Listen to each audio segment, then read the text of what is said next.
Bonjour à tous. Mon nom est Pierre Godbout et j'animerai ce webinaire. Avant de laisser la parole au présentateur du conférencier, voici quelques consignes d'usage. Au bas de votre écran, veuillez fermer votre caméra si ce n'est pas déjà fait. Pour activer la boîte de chat, cliquez sur l'icône bulle en bas à droite. Et la période de questions se fera à la fin de la présentation. Je laisse maintenant la parole à Jean-Martin Lucier.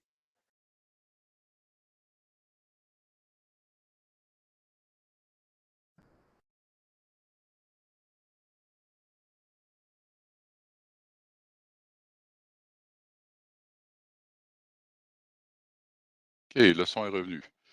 Donc, bonjour mesdames, messieurs. Je suis Jean-Martin Lucier, chercheur au Centre canadien sur la fibre de bois. Bienvenue à ce 4e webinaire de la 36e saison des colloques du CFL. La conférence d'aujourd'hui porte sur 8000 ans d'histoire des épidémies de la tordeuse de bourgeon d'épinette, qui est diffusée aux intervenants du secteur forestier simultanément dans plusieurs sites à travers le Québec principalement et les autres provinces. C'est avec plaisir que je vous présente le conférencier d'aujourd'hui, M. Hubert Morin, le docteur Hubert Morin, spécialiste de la dynamique des forêts boréales en relation avec les perturbations naturelles. Il s'intéresse particulièrement à l'impact des insectes, principalement la tordeuse des bourgeons de l'épinette. Il développe de nouveaux outils utilisant la dendrochronologie et la paléoécologie pour établir des fluctuations des populations de cet insecte dans l'Holocène, en relation avec les feux et les changements climatiques, et de nouvelles approches pour comprendre comment les variables environnementales influencent la croissance des conifères boréaux. Il a été directeur du Centre de recherche sur la boréalie à l'UQAC et il est membre du Centre d'études sur la forêt, le CEF. Il a supervisé plus de 100 étudiants à la maîtrise, au doctorat et au postdoctorat, participé à la rédaction de plus de 150 articles scientifiques et une vingtaine de chapitres de livres, en plus d'être coéditeur de 2 livres sur la dynamique de la forêt boréale. Il a également été titulaire de la chaire de la recherche CRSNG Industrie sur la croissance de l'épinette noire et l'influence de la tordeuse des bourgeons de l'épinette sur la variabilité des paysages en zone boréale. Nouvellement retraité, il continue d'être actif dans le domaine.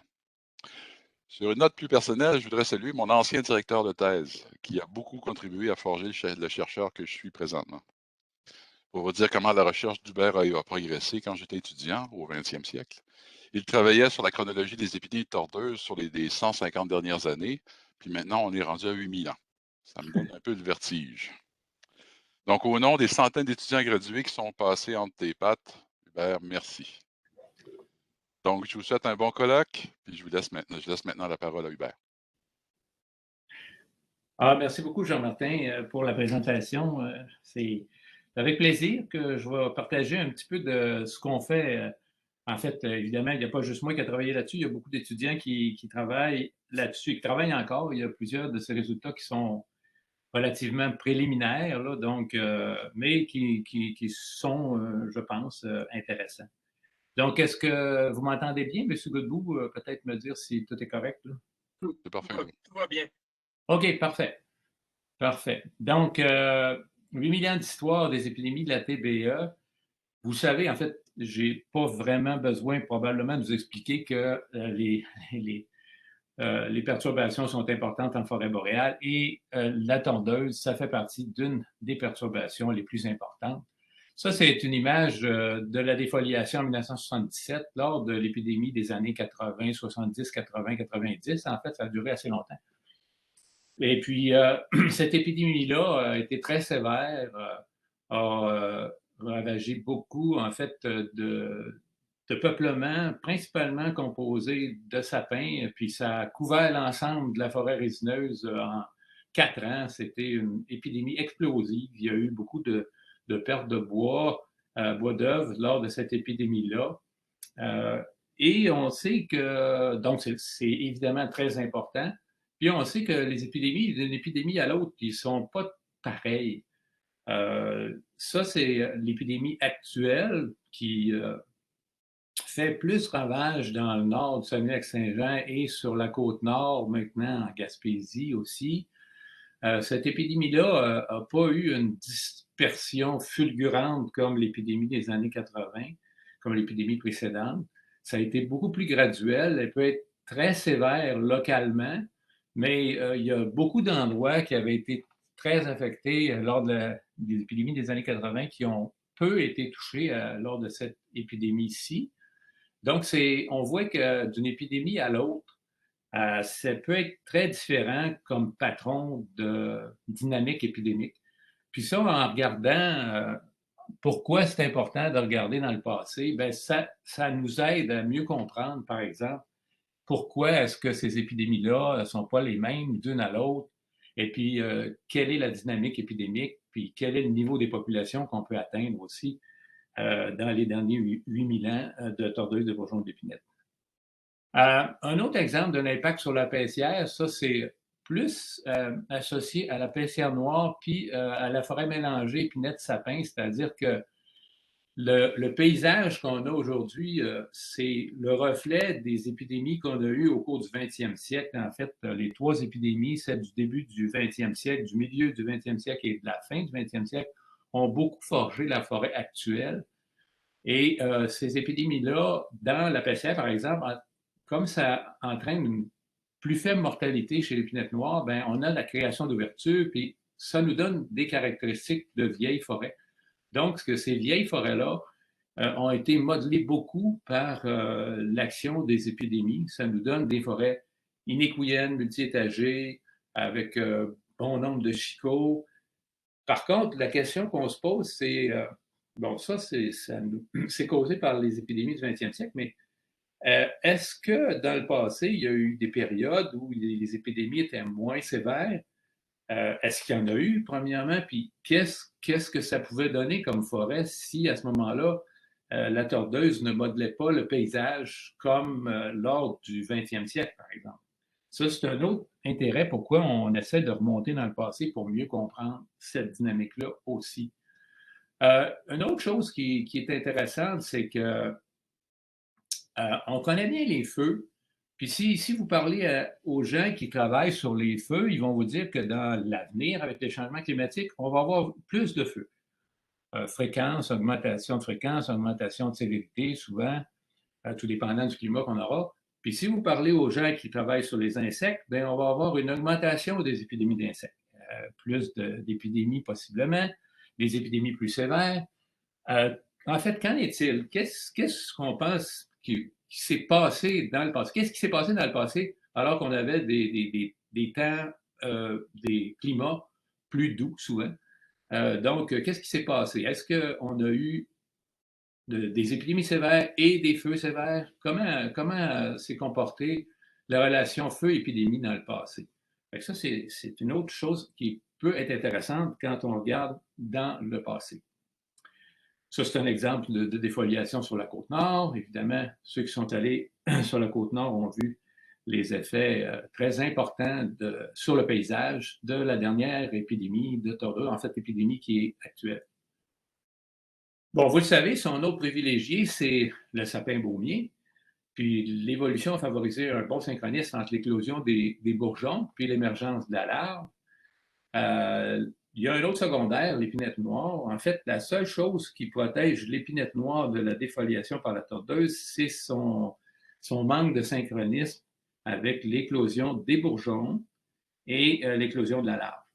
Alors, ce qui se passe, c'est que l'épinette noire débourrant 2 à 3 semaines après le sapin et après la larve, bien, à ce moment-là, elle est en guillemets protégée d'une partie de la défoliation. Mais qu'est-ce qui se passe si on a un réchauffement climatique qui change cet asynchronisme-là? Si, par exemple, puis il y a plusieurs études qui montrent qu'avec le réchauffement climatique, ben, justement, la phénologie du débourrement du bourgeon de l'épinette et de l'éclosion de la larve change. Alors, cet écart-là entre le débourrement du bourgeon et le débourrement de la larve pourrait se réduire, puis à ce moment-là, on aurait un bassin de nourriture très important qui est la paissière noire, puis ça pourrait causer des problèmes très sérieux. Alors, est-ce que l'épinette noire peut devenir un autre privilégié? Alors, en regardant dans le passé, lors de périodes plus chaudes, ça peut nous donner une idée de qu'est-ce qui va se passer. Ça ne veut pas dire que ça va être exactement ça qui va se passer dans le futur parce que le réchauffement actuel est sans précédent, mais ça nous donne une idée de qu'est-ce qui s'est passé lors de périodes plus chaudes, par exemple.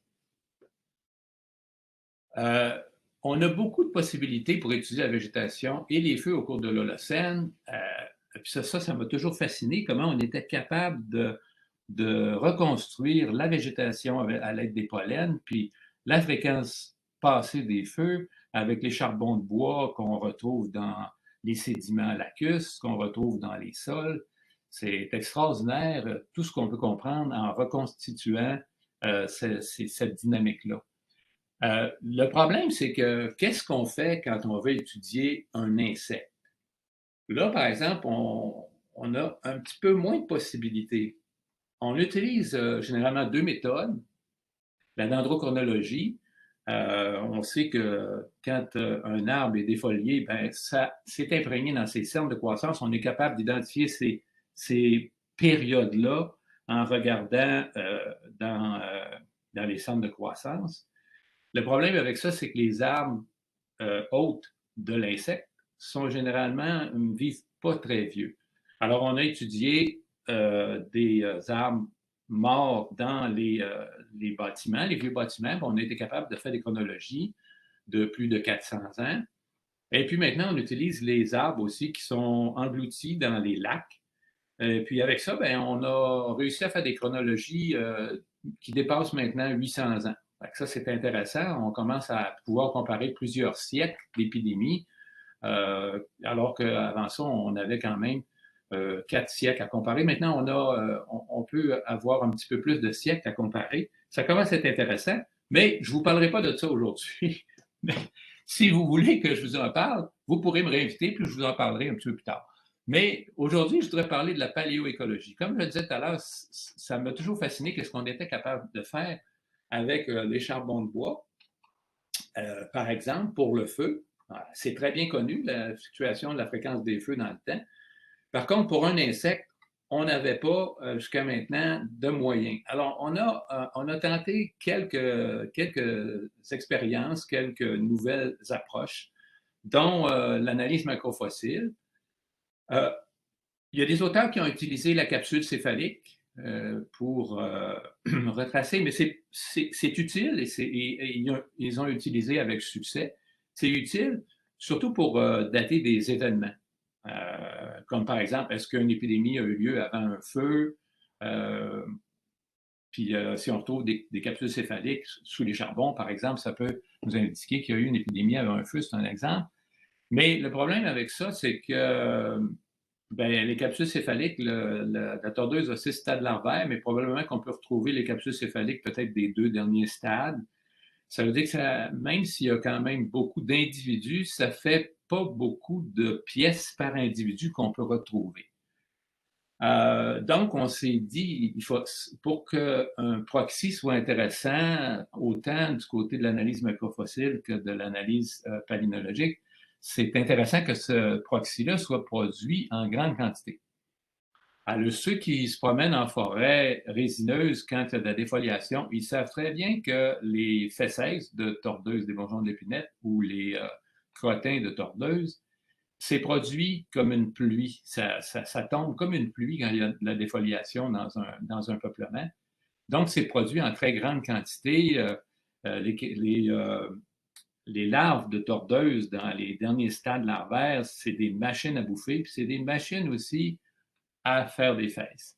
Donc, on a tenté de reconstituer l'histoire des épidémies, en fait, avec les fesses dans des sols profonds, des humus profonds, et dans des tourbières boisées. Parce que, évidemment, les macrofossiles, ce n'est pas des choses qui volent au vent. Les fesses de tordeuse, ça ne va pas très loin, donc c'est un signal local. Et il faut qu'on travaille dans des sols avec des arbres hautes qui poussent dessus ou pas loin. On a fait ça. En fait, c'est la thèse de doctorat d'Isabelle Simard qui a montré qu'on était capable de reconstituer pour la première fois, en fait, des périodes où on retrouvait des crottins, donc des périodes où il y avait des populations de tordeuses abondantes. Ici, c'est sous une paissière c'est dans une tourbière boisée avec de l'épinette noire par-dessus. Alors, on était capable, vous voyez qu'on est capable de voir les épidémies du 20e siècle. Et puis, on n'a pas tellement d'évidence de population très élevée, à part, par exemple, ici, autour de 6700 ans avant aujourd'hui, où là, on a vraiment énormément de crottins qui ont été retrouvés à ces années-là. Ça, évidemment, comme c'est une tourbière boisée de paissières, ben, ça nous a inquiétés un peu parce qu'on s'est dit, si on a des quantités si importantes de crottins de tordeuse à 6000 ans, ça veut dire que l'épinette noire, si c'était évidemment encore de l'épinette noire qui était là, ben, l'épinette noire est capable de supporter des populations élevées. Alors, c'est une des premières fois, par contre, qu'on pouvait montrer qu'en fait, de la tordeuse, il y en a dans les forêts conifériennes depuis qu'il y a des forêts conifériennes. La recolonisation post-glaciaire des forêts conifériennes est très rapide, puis aussitôt, la tordeuse était présente. Donc, c'était la première fois qu'on pouvait montrer ça. On s'est vite rendu compte, par contre, qu'en faisant d'autres sites, qu'on ne retrouvait pas toujours les mêmes pics de crottins. Ça nous suggérait que à chaque site qu'on échantillonnait, on ne retrouvait pas toutes les épidémies qui étaient survenues dans le paysage. Alors ça, c'était un petit problème. Alors donc, le problème avec donc cette analyse-là, on l'a quand même faite pendant plusieurs années, c'est qu'on a des problèmes d'abord d'identification. C'est sûr que tous les lépidoptères vont faire des fesses. Alors, est-ce que les crottins qu'on retrouve dans les sols appartiennent vraiment à la tordeuse des bourgeons de l'épinette? Pour les crottins récents, c'est assez évident parce qu'on était capable d'identifier les stomates de sapin dans les crottins. Donc, ça venait sûrement d'un insecte qui bouffait le sapin. Mais on a aussi des problèmes de conservation. On a travaillé dans les tourbières. C'est généralement une bonne conservation, mais les crottins de tordeuse, c'est quand même quelque chose d'organique. Puis, on a la crainte qu'il y ait des problèmes de conservation. C'est ce qui explique qu'on ne retrouve pas toujours toutes les épidémies dans un profil. On a, par contre, avec les crottins de tordeuse, un signal local. C'est un avantage et un inconvénient. C'est un avantage dans le sens où on est sûr que ça s'est produit sur place, in situ, ce qu'on interprète dans le diagramme. Donc, c'est pas arrivé par le vent, ça ne nous vient pas du pôle Nord ni du pôle Sud. Ces crottins-là, c'est vraiment local. L'inconvénient, par contre, c'est que, comme je le disais tout à l'heure, ça nous prend des tourbières qui peuvent conserver les crottins et sur lesquels poussent des arbres hauts, ce qui nous donne un nombre de sites adéquats qui est limité. Ensuite, la quantité de matériel nécessaire à l'analyse est très importante pour les macrofossiles. On parle de 10 cm par 10 cm par 10 cm de matériel pour retrouver suffisamment de macrofossiles. Ce sont donc des analyses qui sont laborieuses, puis il y a un haut risque de ne pas enregistrer toutes les épidémies. Ça fait qu'il y avait des problèmes avec ces analyses macro-restes-là. On a utilisé d'autres macro-restes d'insectes pour d'autres insectes. Les élytres, par exemple, de coléoptères ont été utilisés avec succès. Mais dans le cas de la tordeuse, pensez-y pas pour ce genre d'études-là. Donc, un jour, des amis qui travaillent au laboratoire d'écologie aquatique, voisins de notre laboratoire, ils sont arrivés avec cette structure-là qu'ils avaient retrouvée dans la colonne d'eau du lac Saint-Jean. Et puis, eux, ils sont habitués à identifier toutes sortes de choses, des larves de poissons et toutes sortes d'autres choses qu'ils retrouvent dans les lacs, mais pas ça. Fait qu'ils se sont demandé qu'est-ce que c'était. Alors, les entomologistes nous ont dit, ben, c'est tout simplement des écailles de papillons.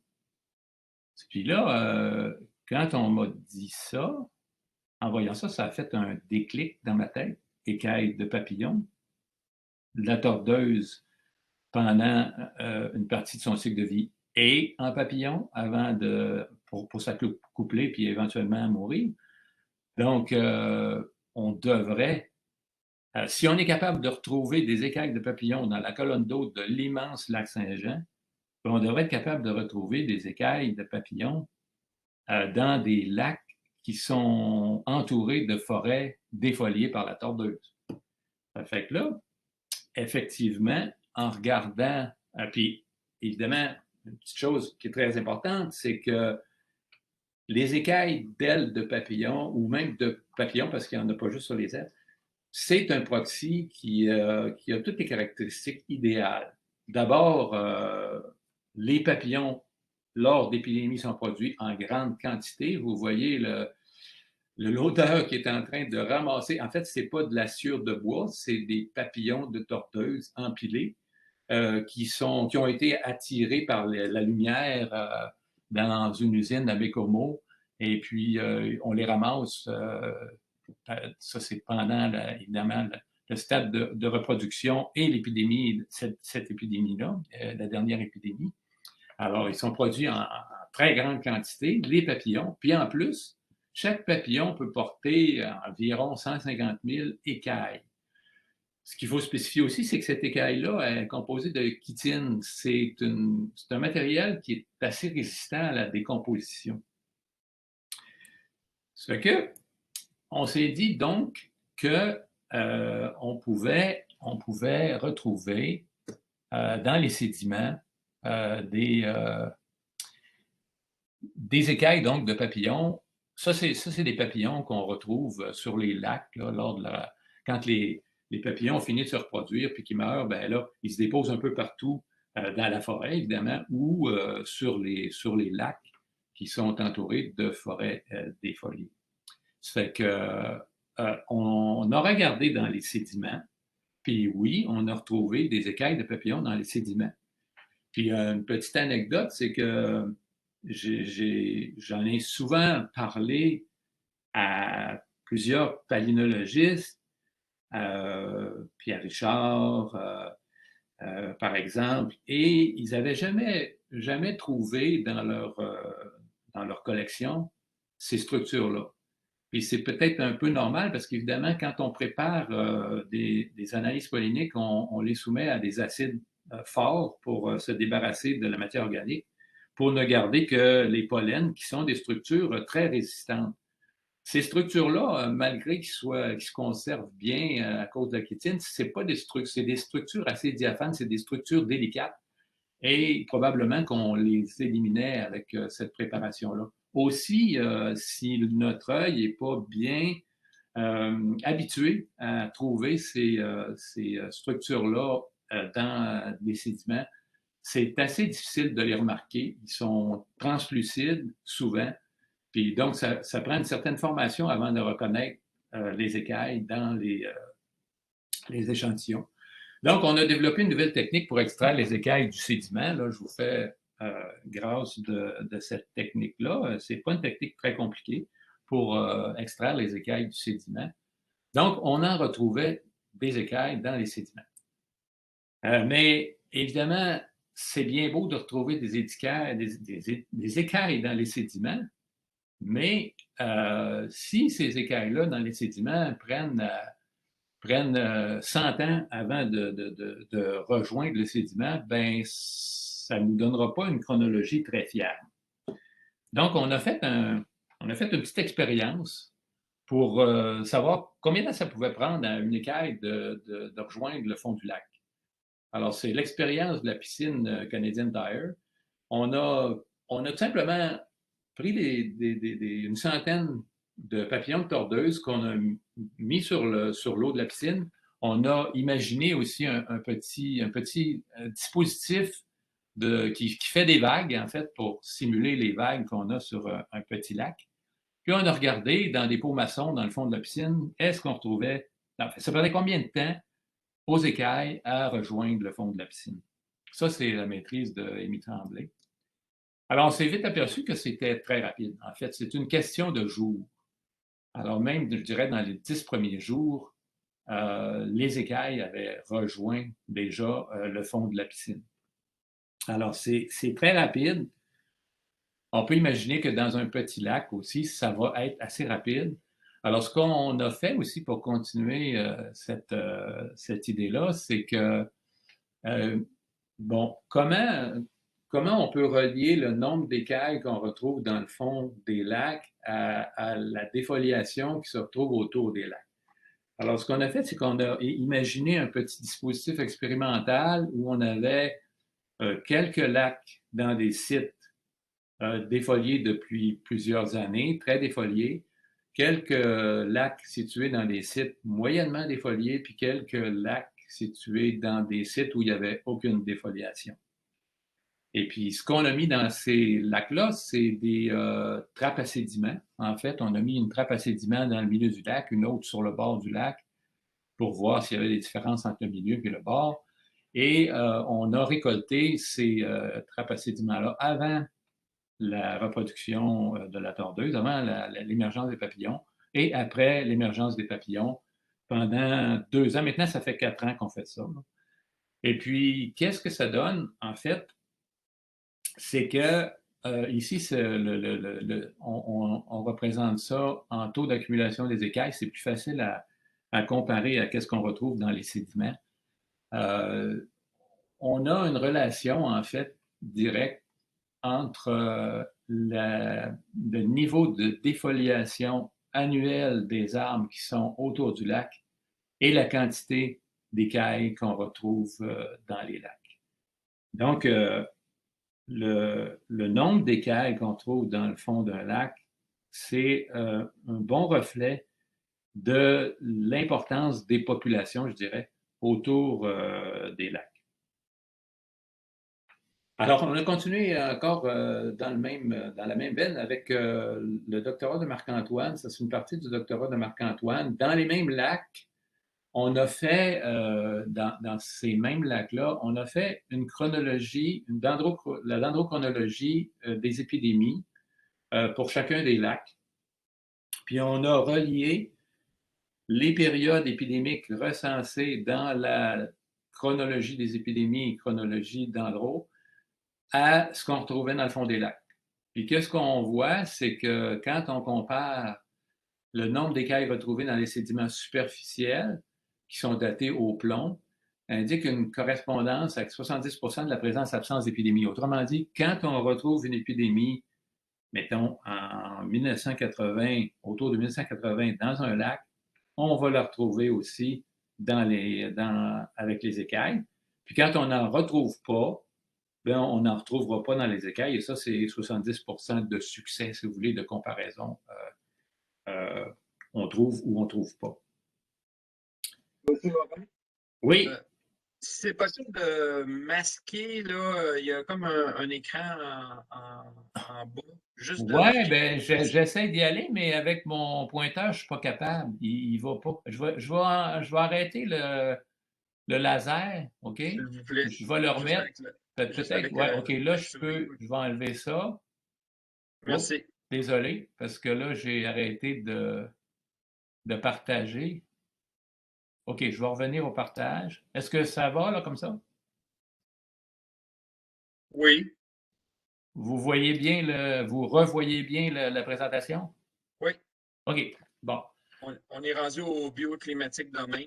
Oui, c'est beau. En fait, ce que je voulais dire, c'est qu'on a comparé aussi, juste pour continuer dans la même idée, c'est de comparer la dendrochronologie avec le nombre d'écailles qu'on retrouve dans le fond des lacs. On a fait ça ici dans le lac Buire, qui est un lac qui est situé à cheval entre le domaine de la sapinière à bouleau jaune et à bouleau blanc. Et puis, bon, c'est ce que ça donne. Évidemment, c'est pas parfait parce que faut bien comprendre que la datation au plomb dans les sédiments, c'est pas précis à l'année comme la dendrochronologie. Évidemment, l'avantage de la dendro, c'est que c'est précis à l'année. Alors, en rouge, ici, c'est le pourcentage d'arbres affectés par la tordeuse. Et en noir, ben, c'est le nombre d'écailles, ou c'est plutôt l'accumulation des écailles qu'on retrouve dans le lac. C'est qu'on voit qu'il y a quand même une certaine correspondance entre les deux. Donc, Mais là, il faut prendre en compte qu'à la fois la dendro a des problèmes et le nombre d'écailles qu'on retrouve dans le fond des lacs et la datation au plomb.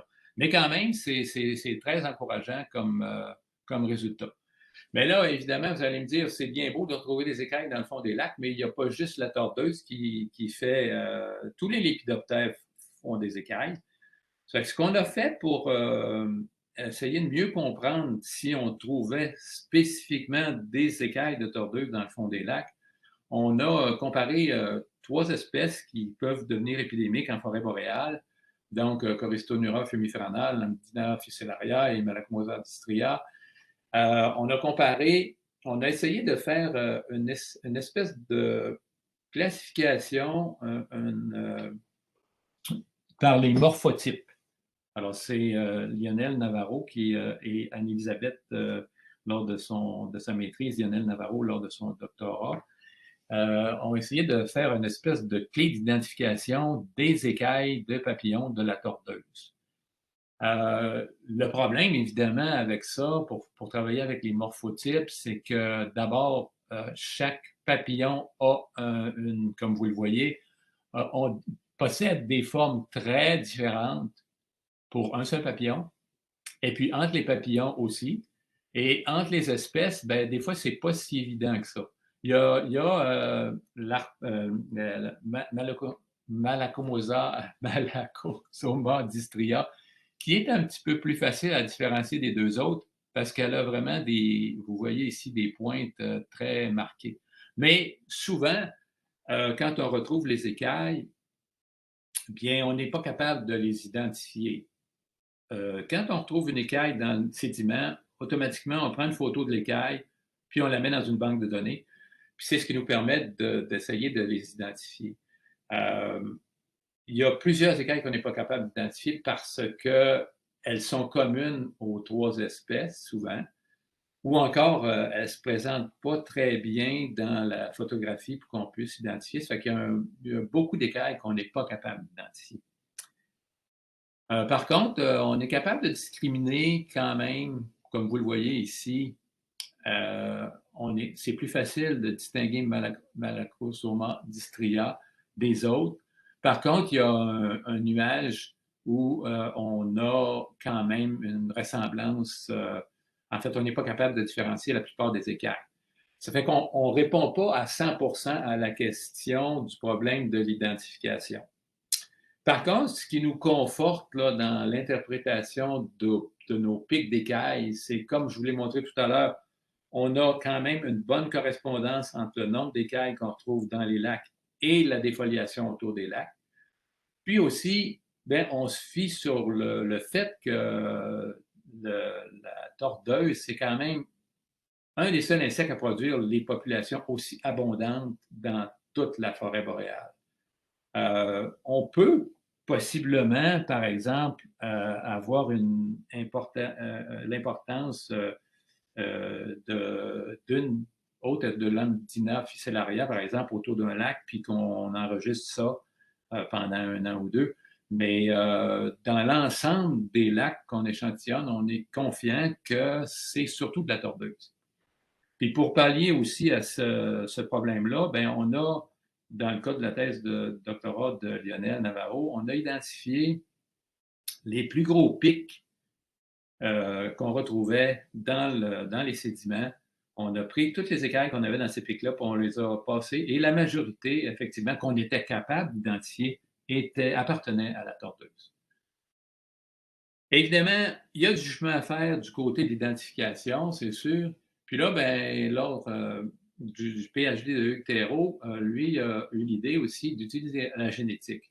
En fait, la génétique peut être utilisée pas juste pour identifier les écailles, mais aussi pour trouver la quantité d'ADN de tordeuse qu'on pourrait avoir dans les sédiments. Et puis, à ce moment-là, ne pas compter des écailles, mais plutôt regarder la quantité d'ADN de tordeuse qu'on a. Parce que l'ADN de la tordeuse est bien connu. Ça fait que ce que Hugues a fait, c'est qu'en travaux vraiment exploratoires, il a identifié des séquences qui étaient particulières à la tordeuse et il en a retrouvé. Alors, on a présence de ces séquences-là dans les sédiments où le nombre d'écailles est connu, et on n'en a pas dans les sédiments qui ne contiennent pas d'écailles de TBA. Donc, c'est quand même, ça c'est je dirais, les balbutiements des analyses génétiques d'ADN environnemental dans les sédiments, mais c'est encourageant. On a une collaboration avec les gens de l'Université de Franche-Comté en France, là. Et puis, il y a une étudiante, Milva Rodriguez-Desras, qui va commencer son doctorat justement à essayer d'approfondir ce sujet-là. Éventuellement, l'objectif, évidemment, c'est d'essayer de quantifier la quantité d'ADN qu'on peut retrouver dans 1 cm3, par exemple. Alors, l'avantage de la méthode des microfossiles, des écailles de papillons dont je viens de vous parler, l'avantage de ça, c'est que l'identification est moins problématique et possible. Je suis toujours très, très, très optimiste. Ensuite, on a une excellente conservation à long terme. Les écailles qu'on retrouve à 8000 ans sont extrêmement bien conservées. Sont conservées évidemment dans le fond des lacs, dans des milieux froids et anaérobies, donc c'est très bien conservé. C'est un signal local. Ici, c'est un avantage parce que les papillons, parce qu'on a quand même énormément de lacs qu'on peut échantillonner. On a un nombre élevé, donc, de sites potentiels. Ça prend une petite quantité de matériel, 1 cm3. Puis, on a l'avantage de combiner cette analyse-là avec celle des charbons de bois et des pollens, parce qu'on prend exactement le même échantillon. C'est moins laborieux. En fait, ceux qui ont compté des écailles ne seront peut-être pas d'accord avec moi, mais c'est quand même moins laborieux que l'analyse macrofossile, mais ça demeure quand même une opération assez fastidieuse. Puis, on pense qu'on avait une meilleure chance d'enregistrer la majorité des épidémies.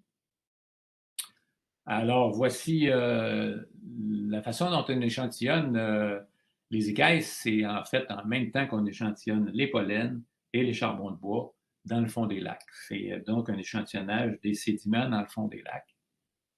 Et puis ça, c'est le premier diagramme qu'on a eu lors de la thèse de doctorat de Lionel Navarro et de la maîtrise d'Anne-Élisabeth Harvey.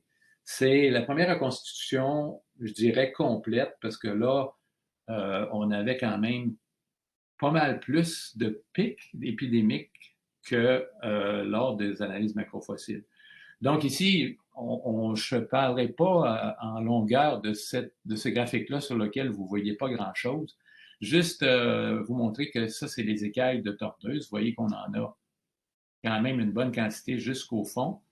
Les charbons de bois, et puis on peut comparer les deux et jumeler ça aussi à des analyses, soit macrofossiles ou de pollen, pour comprendre aussi en même temps les changements de végétation autour des lacs. Alors, ça, excusez, les pics de tordeuse, d'écailles de tordeuse et de charbon de bois, on les transforme en événements. En fait, il y a un logiciel qu'on appelle Char Analysis, que peut-être beaucoup d'entre vous connaissez, et qui permet de changer les pics de nombre de charbon retrouvés en événements, c'est les petites croix ici. Nous, on a pris le même logiciel pour identifier les pics importants là, de tordeuses et bourgeons de l'épidète en événements. Puis, suite à ça, on peut transformer ces événements-là en pourcentage de pics dans le temps. Et ça nous donne la variation de fréquence des charbons de bois dans le temps, donc de fréquence de feu dans le temps, ici en noir. Et puis la fréquence, je dirais ici, moi j'interpréterais ça, c'est pas nécessairement, chaque pic ne représente pas nécessairement une épidémie, parce que dépendant de la résolution, qui peut varier de 10 à 20 ans, évidemment, on peut avoir une ou deux épidémies dans un pic. Ça ne représente pas nécessairement une épidémie. Je dirais que ça représente plutôt, ce graphique-là, c'est la fréquence d'importance des populations de tordeuses dans le temps, je dirais. Alors, on voit que c'est quand même très intéressant. On a une relation inverse entre la fréquence des feux et la fréquence des épidémies. C'est un peu logique, dans le fond, parce que, évidemment, quand on a beaucoup de feu, le sapin, qui n'est pas une espèce qui se régénère très bien après feu, est moins présent dans le paysage, probablement. Ce qui empêche aux épidémies, même s'il y a des bonnes conditions climatiques, d'avoir d'avoir des populations très élevées. À la tordeuse, d'avoir des populations très élevées. Inversement, quand le feu est très peu présent dans le paysage, ben là, à ce moment-là, la tordeuse des bourgeons de l'épinette, le sapin peut s'installer dans le paysage et on peut avoir à ce moment-là des populations très élevées, donc des épidémies très sévères, des populations élevées dans le paysage. Cette augmentation de la tordeuse autour des années 5000, ça correspond, je pense, à la fois à la diminution de la fréquence de feu et aussi à la migration du sapin dans le paysage vers le nord. Donc, combinant ces deux facteurs-là, ça nous donne des épidémies très sévères. Alors ça, c'était le premier diagramme qu'on a produit. On avait à ce moment-là recensé 87 pics d'écailles, de nombre d'écailles dans les sédiments. Alors, on ne s'est pas arrêté là, on a continué à faire des diagrammes. On a, lors du PhD de UTRO, on a ajouté 3 lacs, un lac encore dans la Sapinière et 2 lacs qui sont situés dans la Pessière pour comparer qu'est-ce qui se passe dans la Sapinière et dans la Pessière. Alors ça, c'est la distribution de fréquences, comme je le montrais tout à l'heure, des épidémies. Au lac Flévy, c'est le premier diagramme qu'on a produit, au le Trouble, Totem et Inou. Alors les deux ici en haut, c'est dans la Sapinière et les deux du bas, c'est dans la Pessière. Alors ce qu'on voit, évidemment, c'est que la fréquence est beaucoup moins élevée, atteint des pics beaucoup moins élevés dans la Pessière que dans la Sapinière. C'est un peu normal parce que, évidemment, la quantité de sapins dans la Pessière est quand même moindre, puis les épidémies sont moins sévères. Donc, on voit que les populations ont été moins sévères dans la Pessière que dans la Sapinière. Une autre chose intéressante, c'est que c'est quand même, à l'échelle régionale, c'est synchrone. On a des augmentations de population qui sont relativement synchrones, à la fois dans la Pessière et aussi dans les deux lacs de la Sapinière, qui ne sont pas un à côté de l'autre quand même. Une autre chose intéressante, c'est que si on regarde dans le passé, dans des périodes plus chaudes, ben, on voit que dans la Pessière, les populations ne semblent jamais avoir été si élevées que ça. Alors, ce que ça suggère, c'est que dans le passé, malgré des températures plus chaudes, la Pessière n'aurait pas supporté des populations de tordeuses très élevées. Ça ne veut pas dire que dans le futur, ça n'arrivera pas, parce qu'évidemment, les changements climatiques sont sans précédent. Mais ça suggère que dans le passé, la Pessière n'a pas jamais supporté, en tout cas avec les deux lacs qu'on a, n'a jamais supporté des populations si élevées. Alors ça, c'est les mêmes graphiques, mais j'ai superposé les feux. Alors on a les charbons de bois ici et les écailles de papillons.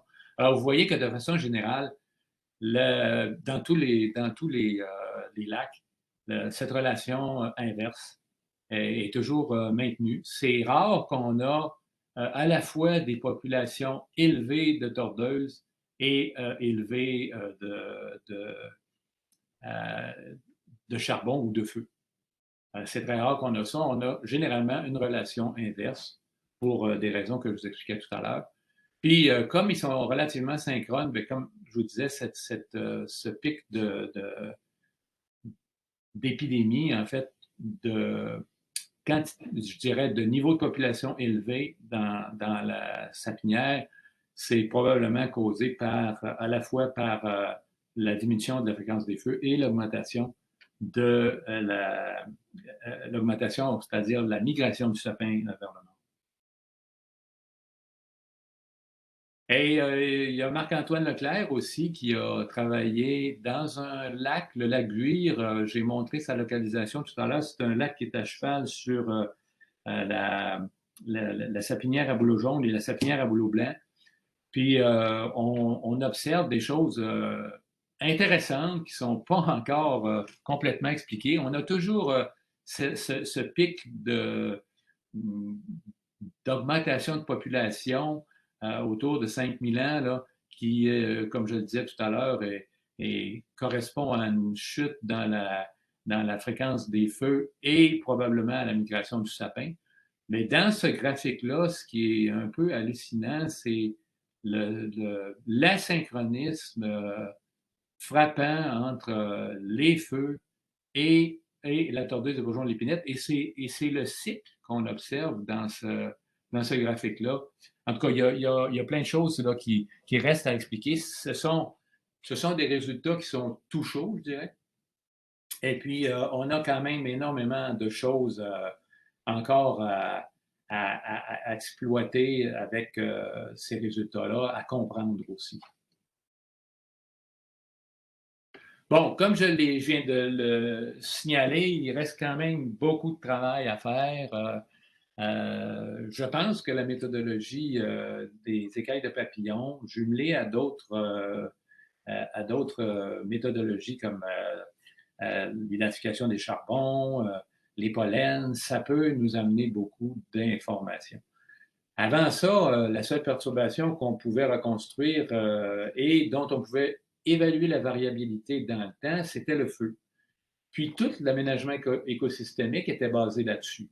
Là, on a la possibilité d'avoir la variabilité à long terme là, de la tordeuse des bourgeons de l'épinette. Et puis, on peut la considérer maintenant. Puis ce qu'on a vu, c'est que le niveau des populations a varié beaucoup durant l'Holocène. C'est sûr qu'il nous reste à scruter un petit peu plus les relations avec le climat, le feu, la végétation et la distribution spatiale. Je dirais le modèle le plus logique qu'on peut imaginer actuellement, c'est que le climat est un driver du feu qui, lui, en fluctuant dans le temps, permet, quand le climat le permet aussi, quand il y a des périodes où le feu est faible, à la tordeuse d'avoir des populations élevées dans le paysage. Donc, il y a eu dans le passé des moments où la tordeuse était presque pas dans le paysage et puis où est-ce qu'elle était très importante dans le paysage. Probablement moins importante qu'au 20e siècle et même plus importante qu'au 20e siècle à certains moments. Fait qu'il reste à investiguer aussi cette relation inverse qu'on a avec le feu à court terme puis à long terme. À court terme, c'est parce qu'on a souvent observé qu'on avait un pic de feu après un pic de tordeuse. Là, ça, évidemment, ça se peut qu'il y ait des feux, je dirais, locaux qui profitent d'un combustible abondant pendant un certain temps. Mais à long terme, on voit que la relation entre les feux et les épidémies est inverse. Ensuite, on aimerait multiplier les diagrammes dans la paissière pour voir effectivement si l'épinette noire a déjà été un autre privilégié. Bon, les deux diagrammes qu'on a actuellement dans la paissière suggèrent que non, mais là, évidemment, comme je vous dis, c'est deux diagrammes. Imaginez que pour les analyses polliniques, on a des centaines et des centaines de diagrammes polliniques dans l'ensemble du Québec, puis on n'est pas sûr encore de certains aspects de la migration des espèces. On a encore du chemin à faire pour comprendre le niveau des populations de la tordeuse. Puis aussi, ça serait intéressant d'améliorer la représentation du nombre des écailles pour préserver toute l'information parce que je vous explique pourquoi je pense qu'un pic élevé d'écailles est plus parlant qu'un pic élevé de charbon. Pourquoi? Parce que La taphonomie des charbons, c'est pas tout à fait la même chose que celle des écailles. Les écailles sont produites en grande quantité quand la population autour des lacs est importante. Puis cette population-là, c'est des papillons. Ça fait que c'est pas comme les charbons dont la grosseur varie et qui peut être transporté par le vent. Oui, c'est vrai que les papillons peuvent être transportés par le vent, mais souvent les épidémies vont durer 10 ans autour du lac. Ça veut dire qu'en 10 ans, on a plus de chances qu'un pic élevé de nombre d'écailles corresponde vraiment à des populations plus élevées, qu'on a de chances qu'un pic plus élevé de charbon corresponde effectivement à un feu plus sévère. En tout cas, ça, c'est des choses qu'il faut penser. Donc, étant donné que les proxys sont les écailles, ça ne varie pas en grosseur. Les papillons les transportent. Étant donné qu'il y a 10 ans en moyenne, d'épidémie autour d'un lac qui peut fournir les écailles dans le lac, ben on pense qu'il y a des informations à aller chercher là-dedans. Quand on utilise le logiciel Char Analysis, évidemment, on perd une partie de l'information. Puis aussi, ce qui est intéressant, c'est que cette méthode-là peut être utilisée pour tous les lépidoptères dans le monde. On est actuellement en collaboration avec des Français pour étudier Xeraphera dimiana dans les Alpes. On est en collaboration aussi avec les Finlandais, les Suédois, pour étudier Epirita autumnata, qui est un lépidoptère qui défolie le bouleau pubescent dans le nord de la Scandinavie. Ils sont intéressés pour différentes raisons, à savoir justement pourquoi, à savoir à mieux comprendre la distribution passée de ces espèces-là dans leur secteur. Fait qu'il reste encore beaucoup de travail, c'est que s'il y en a qui sont intéressés à travailler là-dedans, il n'y a aucun problème. Je voudrais terminer en remerciant évidemment beaucoup de gens qui ont participé à la réalisation de aux bailleurs de fonds, évidemment, puis beaucoup de gens qui ont participé à la production de ces graphiques-là, de ces résultats-là, puis qui participent encore à leur interprétation, alors tous les encadrants, les étudiants, les professionnels, les techniciens qui travaillent encore là, à mieux comprendre ces résultats-là. Alors, je vous remercie beaucoup.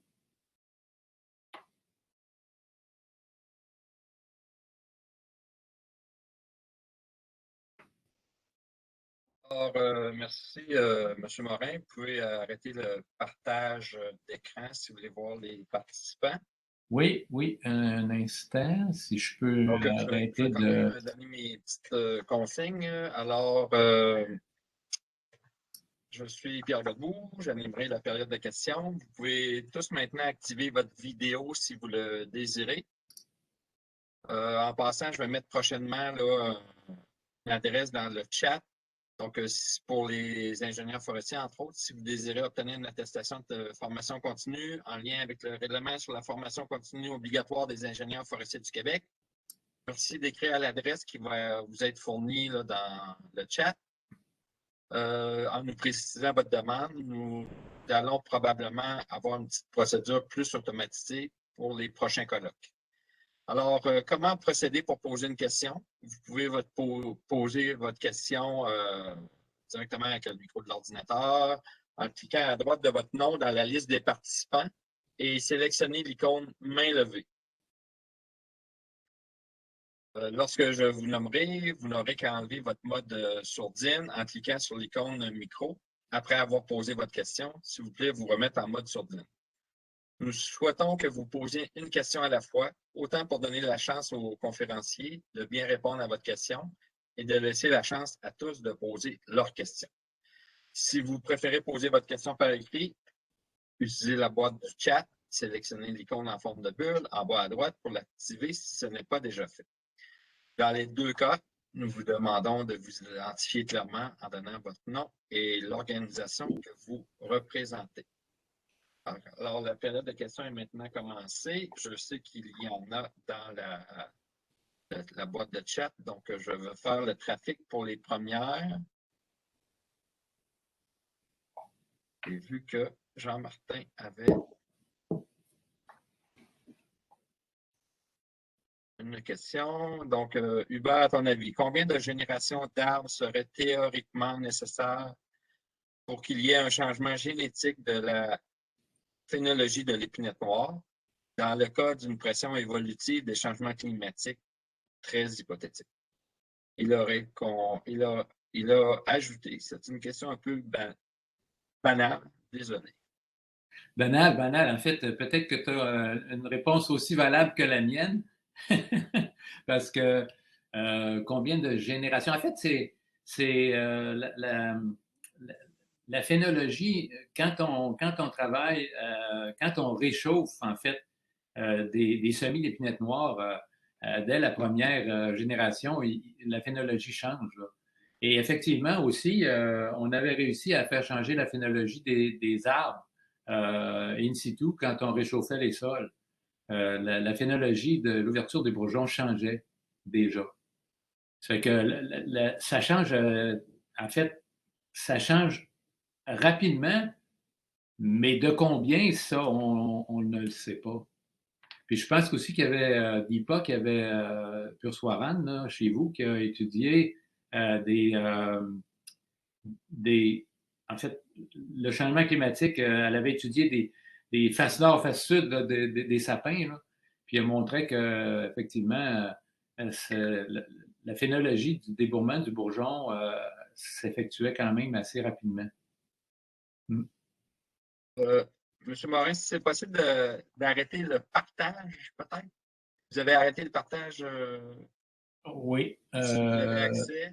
Parce que là, on voit, moi, je me vois entre autres en double, c'est trop. Arrêter de partage, ça va comme ça? Oui, merci. Alors, une autre question de Jean-Martin Lucier, chercheur au centre de la fibre. Encore? Hubert, avez-vous exploré l'utilisation de l'intelligence artificielle pour aider à l'identification des écailles? Oui, ben en fait, je n'ai pas parlé de ça. C'est plus Olivier Blarquez qui est en collaboration avec nous là, pour le travail sur les écailles. Puis, il est en train de travailler très fort sur l'intelligence artificielle pour identifier d'abord les pollens. Parce que je vous ferai remarquer que 100 ans après le début de la palynologie, on est 102 ans après le début de la palynologie, on compte encore les pollens. Puis, c'est pas encore automatisé. Donc, il travaille très fort pour identifier les pollens. Puis, la problématique d'identifier les écailles est un petit peu plus grande, mais ça va venir, j'imagine, dans un avenir assez rapproché parce que la problématique par rapport au pollen, c'est qu'on est plus capable d'obtenir une lame plus propre de pollen qu'une lame propre d'écailles. Parce qu'il faut. Le problème avec les écailles, c'est qu'il ne faut pas être trop agressif pour éliminer ce qui est organique parce qu'on élimine les écailles en même temps. Donc, oui, c'est quelque chose qui est en branle. Je pense qu'Olivier est rendu assez loin dans la reconnaissance artificielle là, des pollens. Puis éventuellement, ben, ça pourrait se faire. Oui, ben en fait, mes étudiants m'ont demandé ça à tous les jours, à toutes les fois qu'ils comptaient les écailles de papillons. Mais c'est pas pour demain, mais ça s'en vient. Je rappelle aux gens que s'ils veulent poser, bon, alors, leurs questions, je vais quand même continuer. Sélectionnez à droite de votre nom l'icône main levée, puis lorsque je vous nommerai, vous n'aurez envie qu'à votre mode discrétion. Sinon, je vais le faire. Oh, Franck, il a la main levée. Oui, Franck. Tu joues toujours de la guitare, Franck? Oui, je joue toujours de la guitare, comme tu peux voir en arrière. Ouais. Merci Hubert. Bon, Franck Grenon, Service canadien des forêts. C'était vraiment super intéressant. J'ai appris plein de choses. Dans une de tes diapos, tu nous disais qu'il n'y avait pas de période très lointaine où les abondances, où vous aviez relevé beaucoup d'écailles. Donc, tu sais, que les périodes d'abondance étaient comme plus récentes. Est-ce que j'ai bien compris? Ben là, je ne sais pas quel graphique tu veux dire exactement, là. Parce que ça a quand même fluctué pas mal. En fait, j'ai montré des graphiques de macrofossiles. Puis dans les graphiques de macrofossiles, on retrouvait toujours les épidémies du 20e siècle. Dans les graphiques aussi d'écailles de papillons, on retrouve les épidémies du 20e siècle. Avant les épidémies du 20e siècle, il y a une période, puis ça on le voit mieux en dendro qu'en paléoécologie, il y a une période où on a moins d'activité de tordeuse à la limite de sa distribution. On attribue ça, on pense, par exemple au petit âge glaciaire qui était quand même relativement frais, puis qui empêchait la tordeuse d'envahir le nord de sa distribution, là.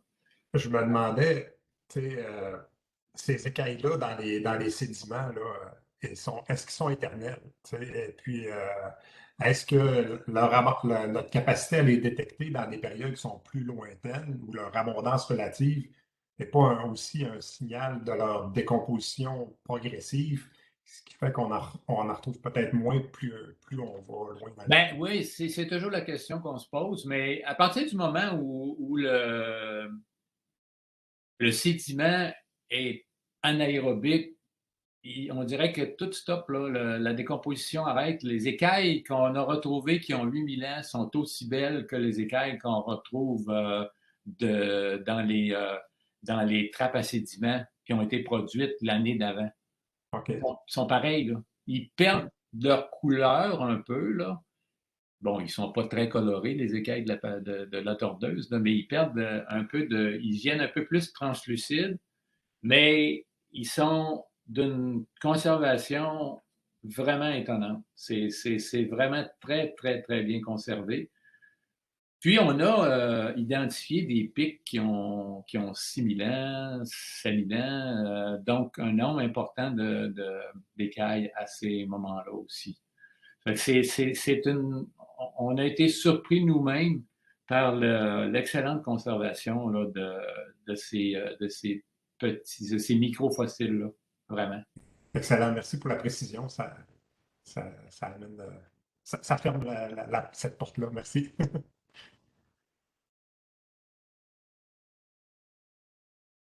Un mot de remerciement de Jean-Pierre Saucier. Merci Hubert, très intéressant, très vaste sujet. Je ne vois pas d'autres questions dans le chat.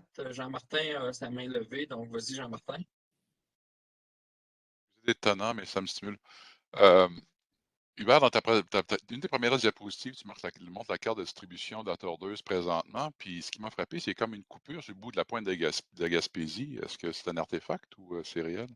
Je vais peut-être juste vite regarder ce que tu veux dire, là. Mais elle n'était pas à jour, hein? Elle n'est pas à jour, cette carte-là. C'est de 2007 à 2018.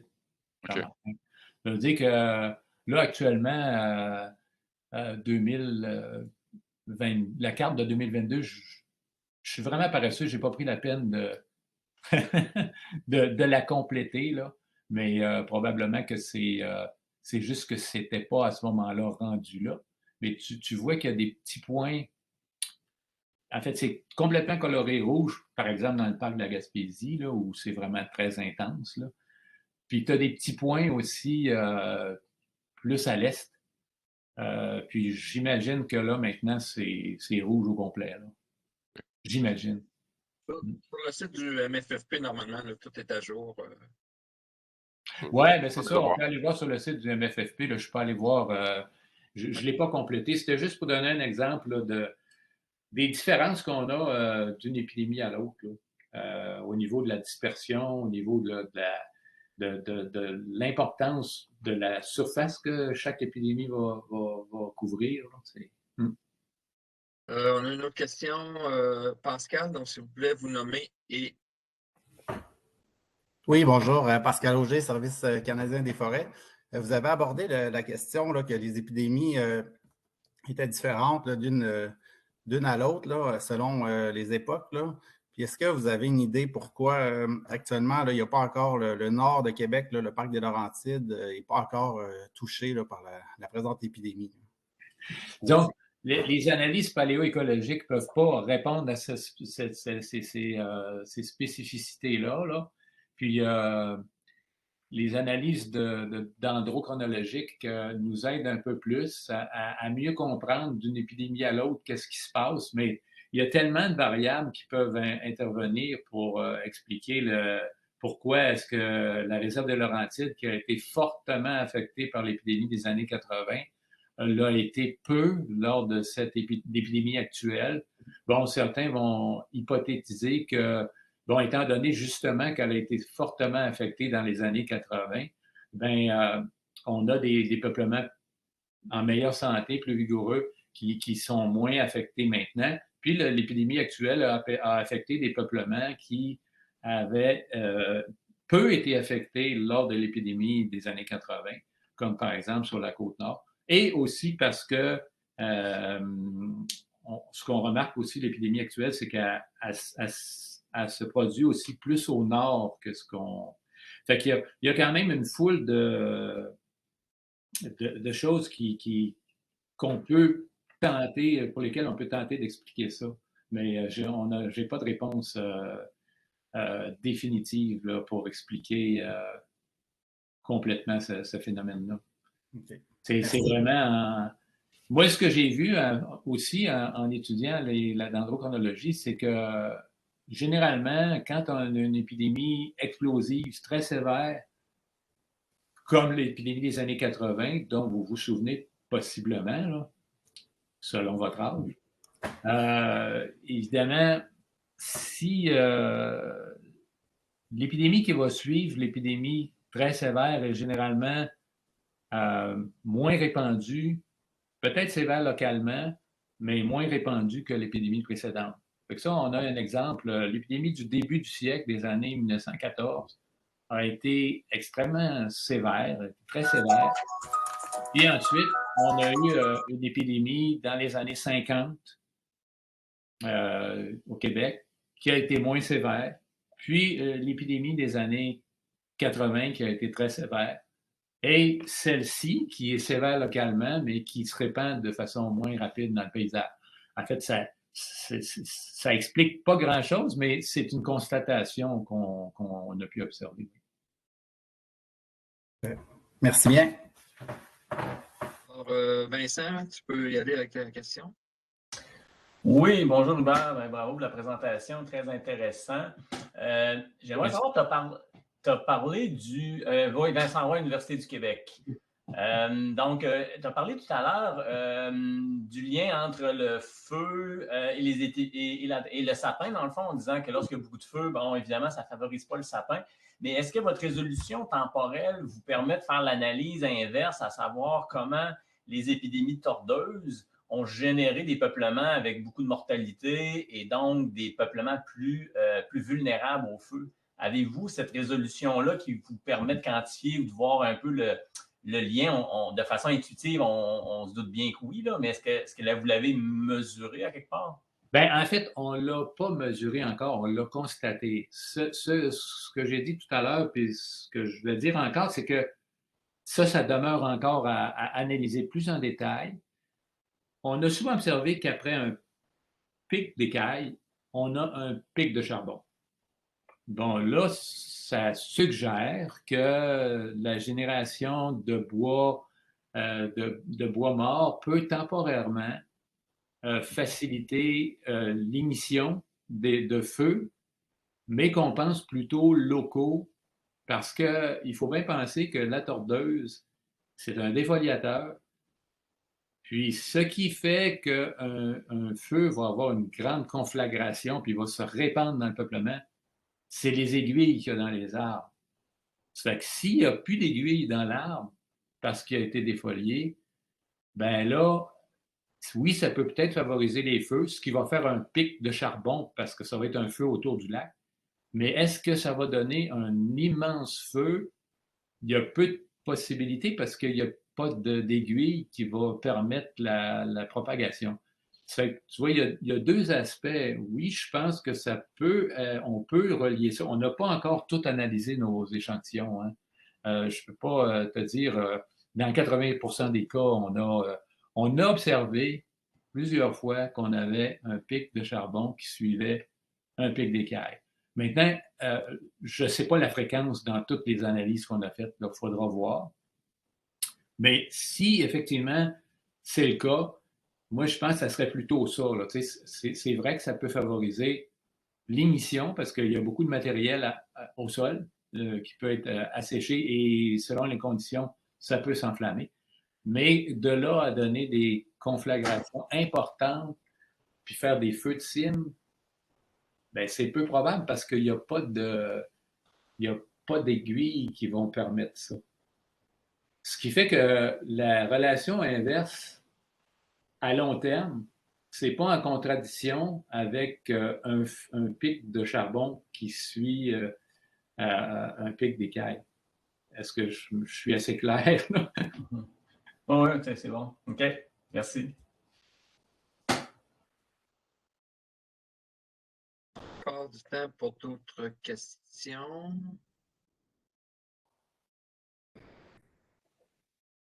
Je vois rien dans le chat. Claude Lemieux, j'ai vu que...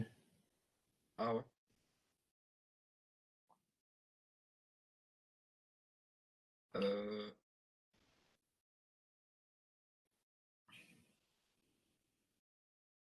Moi, je ne la vois pas.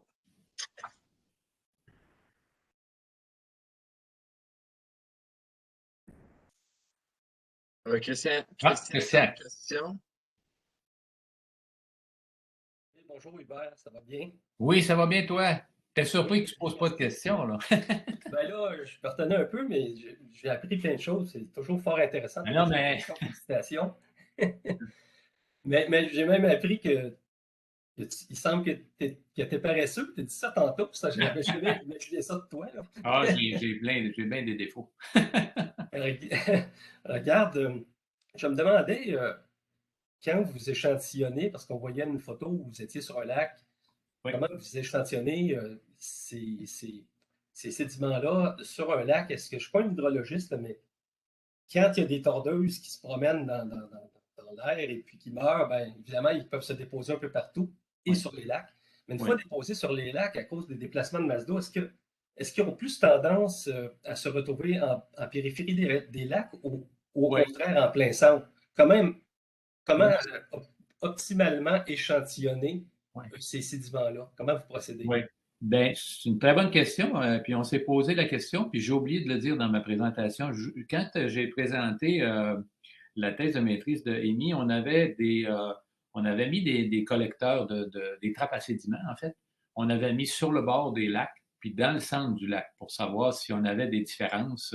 Justement, parce que notre hypothèse, c'était que sur le bord du lac, ben, il devrait y avoir plus de papillons.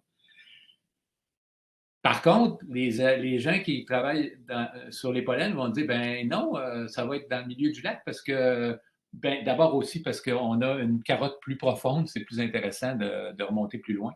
Mais les résultats que ça nous donne, c'est qu'il n'y a pas de différence significative entre le nombre d'écailles qu'on retrouve sur le bord et le nombre d'écailles qu'on retrouve dans le milieu. Puis c'est un peu compréhensible parce que avec le brassage printanier, quand les glaces fondent et puis tout le lac est rebrassé, ben là, à ce moment-là, en tout cas, de ce qu'on a vu, c'est que dans tous les lacs qu'on a échantillonnés, il y en a peut-être une quinzaine, ben, on n'a pas de différence significative entre le nombre d'écailles qu'on retrouve sur le bord puis le nombre d'écailles qu'on retrouve dans le milieu. Fait que ça nous donne quand même, je pense, une image assez juste de ce qui s'est passé sur le bord du lac. Alors, merci. C'est plus par une redéposition que c'est pas le papillon qui fait ça. Là, lui, c'est quand il meurt, probablement qu'il y en a plus sur le bord, puis tout ça. Mais quand tout ça s'est rebrassé par les vagues, parce que dans notre petite expérience de piscine, c'était la même chose. Là, on en avait partout. On faisait des vagues, ça fait que c'était la même chose. Puis dans les lacs, c'est un peu la même chose. Merci. On a une question dans le chat de Jean-François Lamarre. Je ne sais pas de quelle organisation. Merci pour la présentation, très intéressant. Je serais curieux de mener ce genre d'études sur les lacs à la forêt Montmorency. Ça pourrait répondre à la question de Pascal. Donc, ce n'est pas vraiment une question, dans le fond, c'est plus une Ah ben nous autres, affirmation. on est toujours intéressés à prendre des carottes un peu partout. C'est juste qu'il faut trouver les moyens de les analyser par la suite. Donc, Claude Lemieux, vous pouvez activer votre micro. Sinon, je peux le faire pour vous.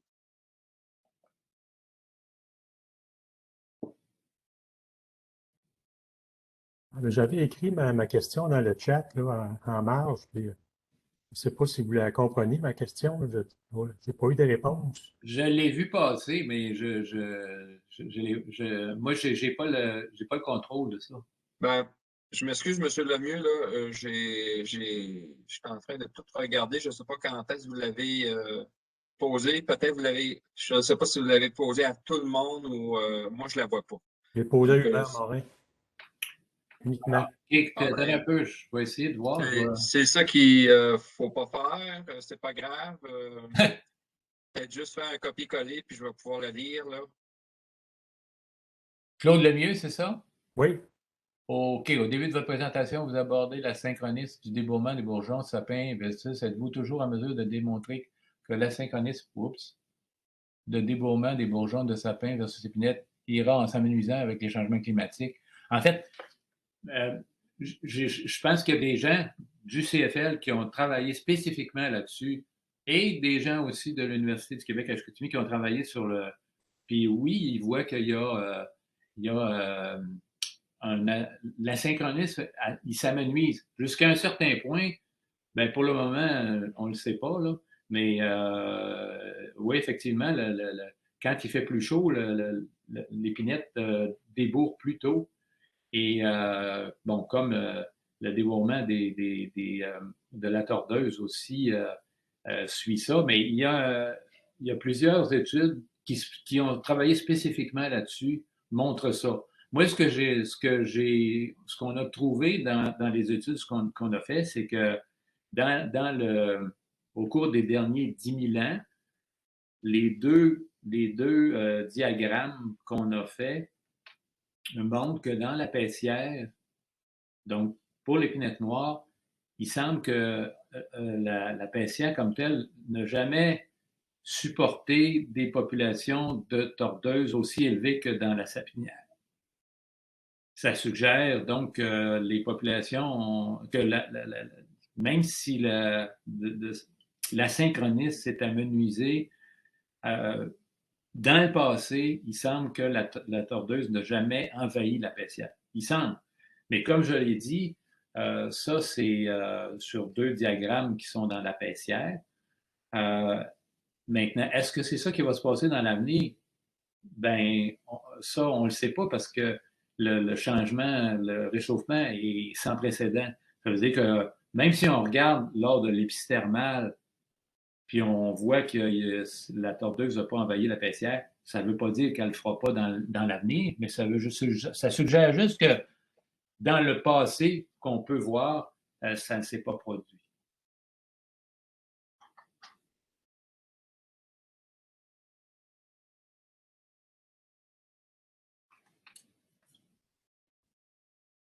C'est bon, je ne vois pas d'autres questions.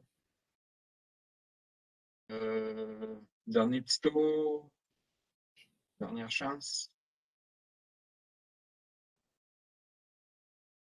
Je pense qu'on a fait le tour.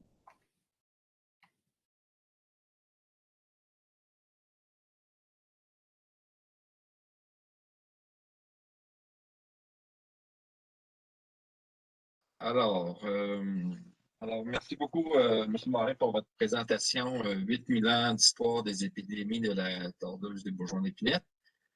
En terminant, je vous invite au prochain colloque qui aura lieu jeudi le 10 février et qui s'intitule « L'adaptation à la transformation vers des actions plus transformatrices pour notre gestion des ressources naturelles dans le contexte des changements climatiques ».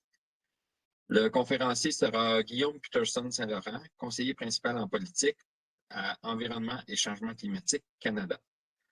Surveillez notre fil Twitter, Link pour en savoir plus. Merci à tous de votre participation et bonne fin de journée. Merci. Bonjour tout le monde, merci beaucoup. Hubert. Salut.